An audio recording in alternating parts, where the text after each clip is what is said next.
Assalamu alaikum to all my dear students. I am Fazil Parekh from Amy Gangat Memorial Primary School, Umarwada.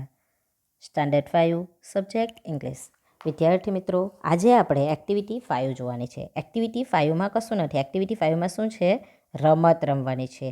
એટલે એનાથી તમને પણ વાક્ય બનાવતા આવડી જાય. બરાબર? તો જુઓ, અહીંયા રમત રમવાની છે. તમારા શિક્ષકની મદદથી મેક યોર ગ્રુપ રમત રમો.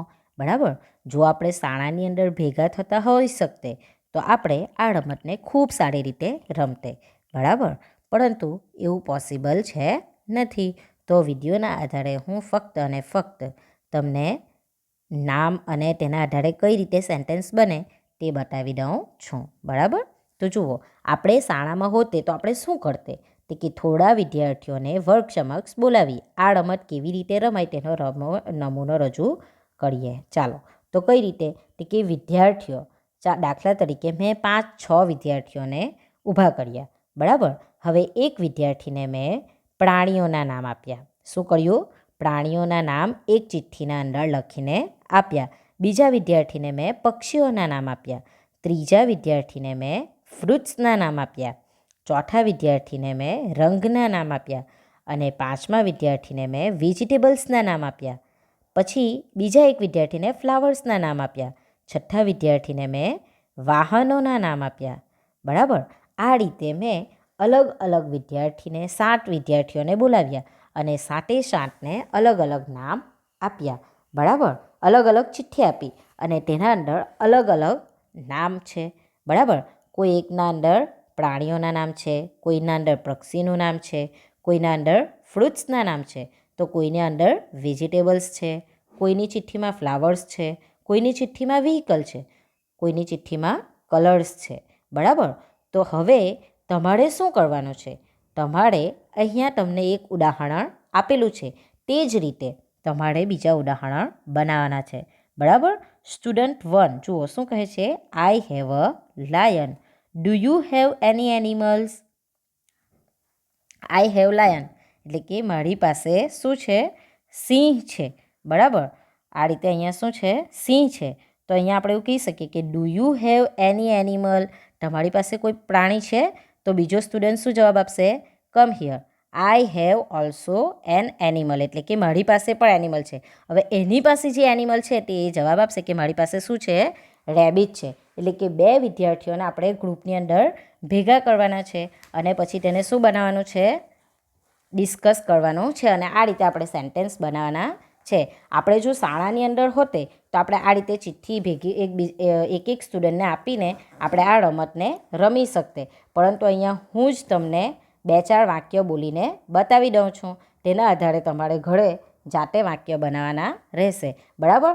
દાખલા તરીકે મેં એક વિદ્યાર્થીને શું આપ્યું છે? એનિમલ્સની ચિઠ્ઠી આપી છે એટલે કે પ્રાણીઓની ચિઠ્ઠી આપી છે. તો પ્રાણીઓના નામ તરીકે મેં ડોગ, હોર્સ, કેટ, બફેલો, કાવ, મંકી, માઉસ, ડોંકી વગેરે નામો અંદર લખ્યા છે. બરાબર? અને 2 વિદ્યાર્થીઓને મેં ઊભા કર્યા. તો તેની અંદર એક એવું કહે છે કે આઈ have a monkey. Do you have any animals? એટલે કે મારી પાસે શું છે? વાંદરો છે. તો તારી પાસે કોઈ પ્રાણી છે? તો બીજો વિદ્યાર્થી એને બોલાવે છે એટલે કે કમ હિયર, અહીંયા આવ. અને શું કહેશે?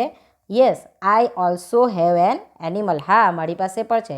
તો શું છે એમ? તો કે આઈ હેવ અ હોર્સ. મારી પાસે ઘોડો છે.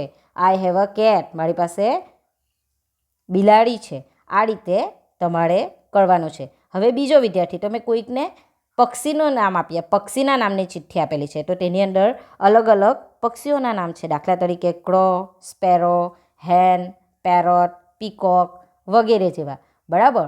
તો એક સ્ટુડન્ટ કહે કે I have an all. Do you have any bird? એટલે કે મારી પાસે ઘુવડ છે. તારી પાસે કોઈ છે? તો બીજો વિદ્યાર્થી શું જવાબ આપશે? Yes I also have a bird. I have a parrot, I have a sparrow, કંઈ પણ એમ. આ રીતે તમારે જવાબ આપવાના છે. સિમિલરલી એ જ રીતે વેજીટેબલ્સ અને ફ્રૂટ્સના પણ અલગ અલગ જે ચિઠ્ઠીના અંદર નામ આપ્યા હોય અને તે જ રીતે તેનું પણ તમારે વાક્ય બનાવવાનું છે. બરાબર? દાખલા તરીકે ફ્રૂટ્સનું આપણે ગણીએ તો ફ્રૂટ્સનું શું થશે? એપલ, મેંગો, ઓરેન્જ, બનાના, ચીકુ, લેમન, વોટરમેલન આ પ્રકારના નામ આપ્યા હોય છે. ને હું કહું I have a grapes, do you have any fruit? મારી પાસે શું છે? દ્રાક્ષ છે. તારી પાસે કોઈ છે? તો બીજો મિત્ર શું કહેશે? બીજો students, I also have a fruit, I have a watermelon, અથવા તો પછી આઈ હેવ અ એપલ, અથવા તો પછી આઈ હેવ અ બનાના. બરાબર? આ રીતે.